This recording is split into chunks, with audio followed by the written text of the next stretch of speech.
1962 के युद्ध के बारे में बहुत कहा जाता है और मीडिया तो बेशर्म है। वो आपको तरह तरह की बातें बताती है और दुहाई देती है 1962 के भारत चीन युद्ध में भारत की हार को लेकर, और आप भी उस बात को सुनते हैं। अपने उन सैनिकों का, उन बहादुर वीर सपूतों का अपमान करते हैं जिन्होंने अपनी जान दांव पे लगाई, जो वीर गति को प्राप्त हो गए। ये युद्ध भारत ने आजादी के 15 वर्ष बाद लड़ा था। चीन ताकतवर देश था, परंतु हम उस ताकत के सामने भी घबराए नहीं। हमारे वीर सैनिक जो हैं वो डरे नहीं, उन्होंने घुटने नहीं टेके।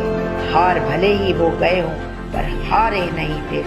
वीर गति को प्राप्त हो गए और अमर शहीद हो गए इस देश के लिए, इस धरती माँ के लिए, भारत माँ के लिए।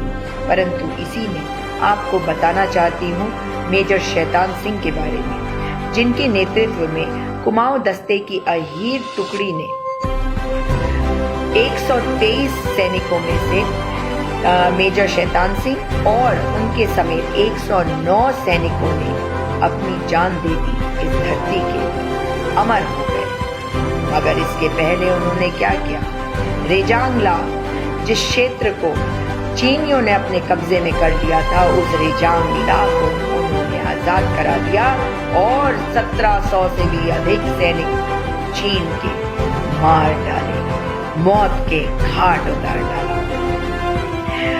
उसके बाद आया 1967, जब चीन ने सिक्किम पर हमला किया और भारत ने किस प्रकार से उनको उनकी नानी याद दिला दी। भारत ये युद्ध जीता था।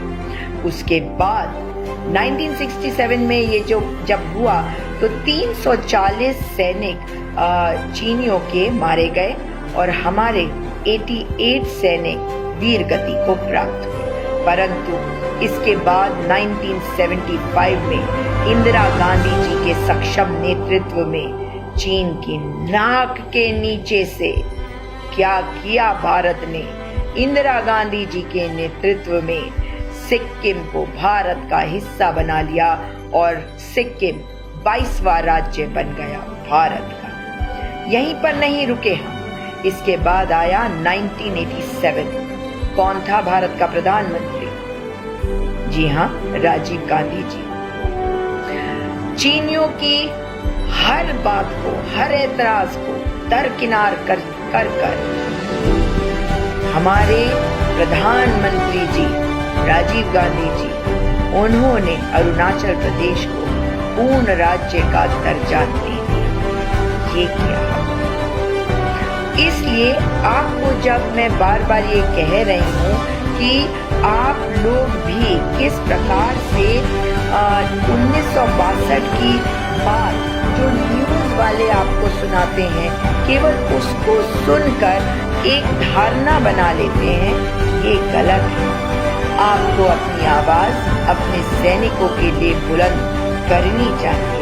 आज जो हो रहा है उसके जवाब सरकार से मांगने चाहिए। इसमें कोई शक नहीं कि आज का भारत 1962 का भारत नहीं है, लेकिन आज का जो भारत है किसी एक व्यक्ति की वजह से नहीं, हमारी सारी सरकारों की वजह से है। हमारा भारत ताकतवर है क्योंकि हमारी सरकार ताकतवर रही, हमारे वैज्ञानिक ताकतवर रहे, हमारे गुरुजन ताकतवर रहे, हमारी सेना ताकतवर रही और हमारे देश का हर व्यक्ति के योगदान की वजह से देश ताकतवर बना है। इसलिए न्यूज़ चैनल वाले चाटुकारिता भले ही दिखाते हैं, उनको मौके और भी मिलेंगे। उन्हें भी सीखना चाहिए कि ये वक्त चाटुकारिता का नहीं, देश के बारे में सोचने का है। देशभक्ति के समय सरकार या एक व्यक्ति की भक्ति करना सही नहीं है, देश को गुमराह करना सही नहीं है। मगर अगर मीडिया ना भी समझे तो आपको समझने की आवश्यकता है। Speak up India, speak up for our jawans. India